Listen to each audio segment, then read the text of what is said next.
Во оваа барака живеа 6 семејства кои претходните години диво се вселиле, но утрово почна нејзиното уривање. Приватен инвеститор тука според информациите ќе гради 4 стамбени згради и трговски центар. Фирдес Сисиновска денеска ја преселија заедно со двете деца во преостанатите бараки во Бутел, веднаш до социјалните згради.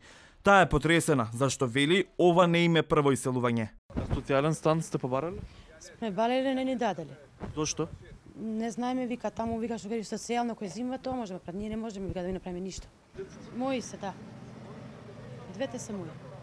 Поне помодер тоа држи, тоа не помагна никој. Се телко се роди детето и така. И како така во бараките ги родите? Да, во бараките, па немавме никакво помагање. Ми се роди детето без документи, без докази, без ништо. Во бараките во Бутел живеат повеќе семејства.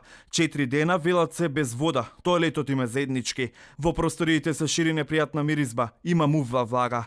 Матрона Шуманска е само едно од неколкуте жители во бараките. Таа овде е сместена повеќе од 10 години. Барала, но не добила социјален стан. Сега веле дека им кажале за 3 месеци ќе се уриваат и овие државни бараки. Објаснува дека нема каде да оди. Аплицирав за социјален стан, ама погрешни документи извадив, па така да останав без. Не ви помогнаа во документите?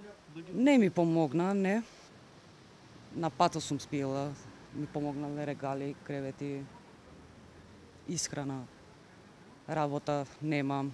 До сега новие луѓе никој не им помогнал. Портпаролката на општина Бутел, Снежана Клинчарова, и денеска не одговори на нашите повици. Вчера директорот на јавното претпријатие за стопанисување со стамбен простор Цветко Грозданов во телефонски разговор рече дека набрзо ќе градат социјални станови во Бутел. Во меѓувреме, многу семејства од тука стравуваат дека ќе останат без подкрив над глава поради најавите за уривање.